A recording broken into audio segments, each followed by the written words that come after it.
is up. So you want an OP18k, but you want it in a G Pro Superlight shape. What do? The answer is the A5 MCHOSE Ultra. Now this thing is the latest iteration from MCHOSE. They have all kinds of A5 variations. This one is called the Ultra, and it comes in a new color. There's 4 colors now. There's white, there's pink, there is blue, which is this one, which is pretty new, and then there's a newer one that is actually the same color as the G Pro Superlight in magenta, but they call it berry red, or maybe they wanted to call it very red, but because they're Chinese they say berry red. Ha ha ha, good joke. I can make that joke because I'm Chinese. But anyway, the OP18k, if you want G Pro shape, there you go. It's the MCHOSE for you. But the first thing you need to do is get rid of the cable. This is not the original factory cable. This is the factory cable, and it's not suitable for playing wired mode because it's hard. This is like the cable you use for welding. This is not what you use for a mouse. So get rid of this cable. Get yourself a generic soft cable like this on AliExpress for $2. This one is actually from the Endgame Gear. That's why it's so good. Endgame Gear do make nice cables, or the one from Pulsar as well. The one from Pulsar is really great, very pliable, great cable. But anyway, let's look at the A5s. There's all kinds of A5s here, as you can see, but the Ultras, there are 4 colors now in the Ultras. The one in white and the one in pink use different switches, if I'm not mistaken. They both use TTC dustproof, gold dustproof switches, and the ones that are using Omron switches like these, this one is using Omron switches. Only the blue and the pink berry uses these Omron switches, and they are absolutely magnificent. I don't know if these are optical switches, but they sure feel like it, they sure sound like it, you know. But yeah, let me do the quick review now that I've had this for like a week, 10 days, can't even remember, maybe even 2 weeks that I've had this mouse. But yeah, I'm gonna get rid of the 8K thing. I was just kidding. It does run on 8K wireless on wired mode, and it works pretty well on wired mode 8K. I do run it on conditions 10 hours a day. My hand size is 21 by 12. Temperature is 90 plus degrees upwards, or 33 degrees Celsius right here. Humidity is about 80% upwards on the outside. On the inside is about 43%.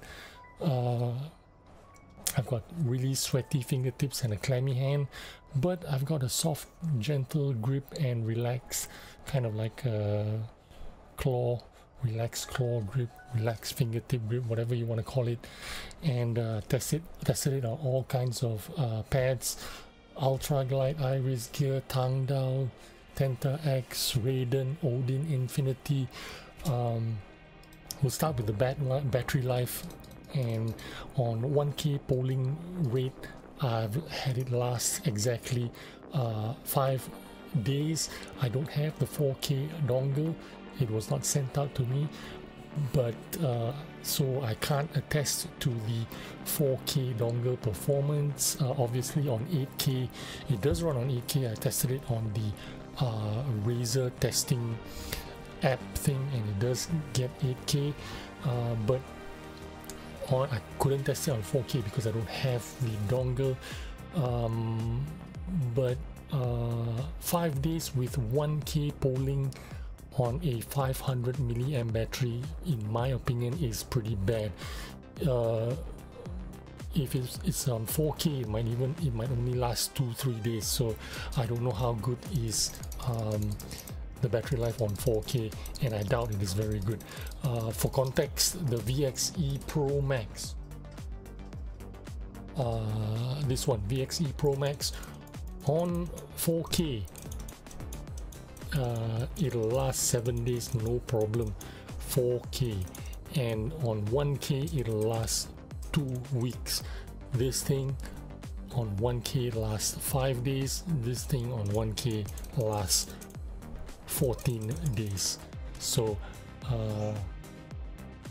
that's the difference with the battery life. Now the mouse remained fairly clean overall, but you can see a lot of dirt picked up here underneath where my thumb is, where my mouse one is. There is some residue and starts yellowing there.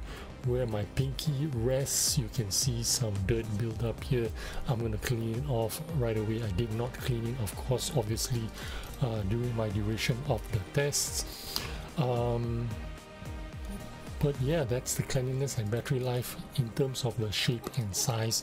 As I mentioned, this is a G Pro Superlight copy that is a 1:1, basically a 1:1 shape, but it is 5% smaller, and this mouse is actually ideal for people seeking a smaller size G Pro Superlight. You know, you might have a smaller hand, maybe your 17.5 centimeter hand. You might want a smaller G Pro Superlight shape, or you know, you're interested in the end game gear kind of size, but you want it in a G Pro Superlight shape, because they're very similar in terms of size. The OP18 or OP18k kind of similar. The OP1 is of course narrower, this one is wider, but the gist of it is it's around the same size. You get the same kind of feeling, of course different shape. This has a rear hump, this has a middle hump, which all G Pro Superlights have. So if you want this, if you want the endgame gear OP1 kind of size but in a G Pro Superlight shape, this is what you're looking at.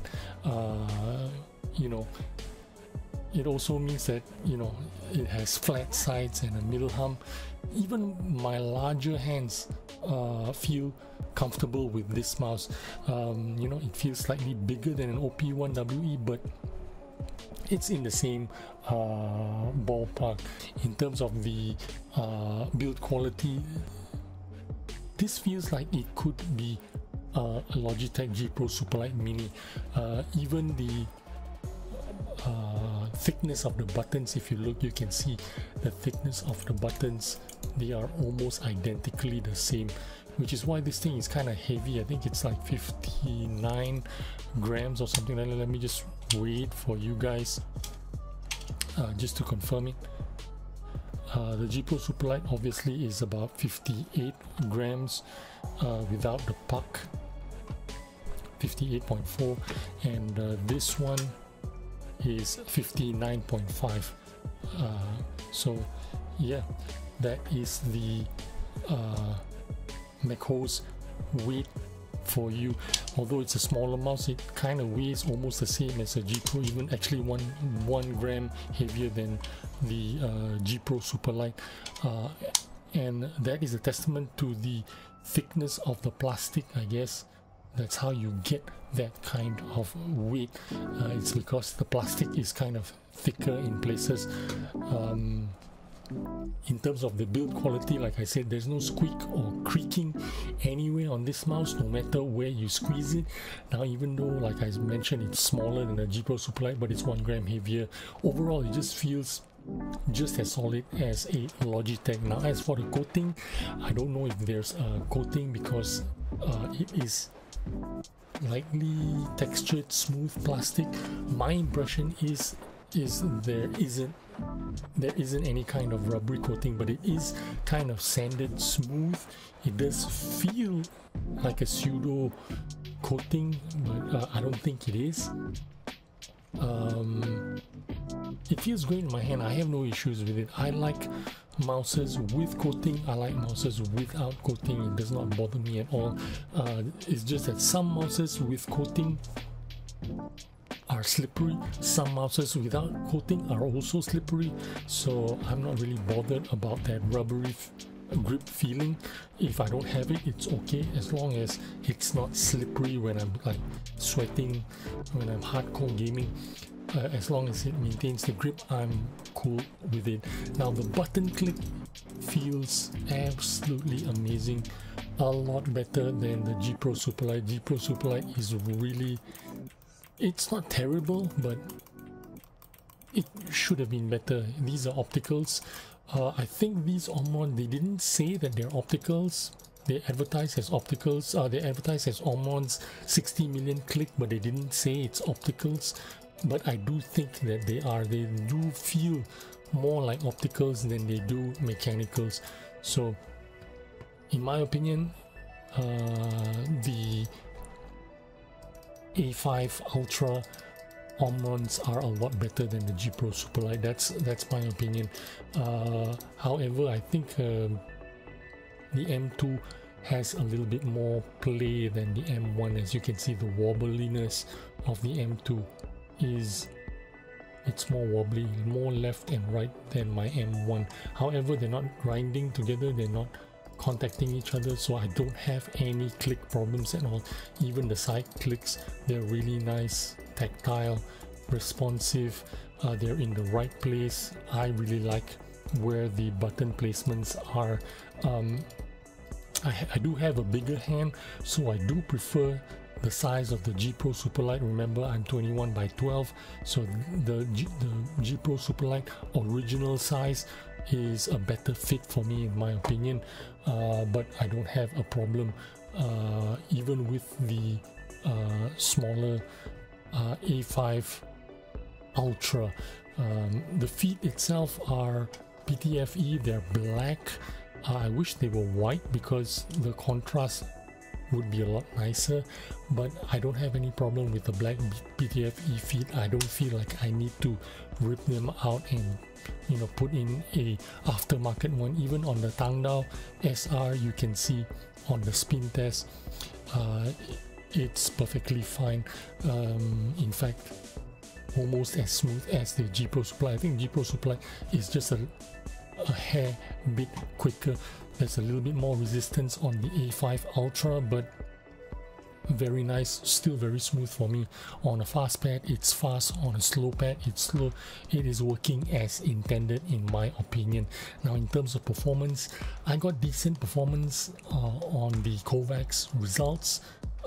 When I say decent, I mean I did not get any personal bests, but there was not any substantial dip in my regular results, just the normal deviations and ups and downs. Pretty normal performance. I wouldn't say anything spectacular, and it did not perform poorly as well. Now at $58, this thing is delivering great value for 8K wired.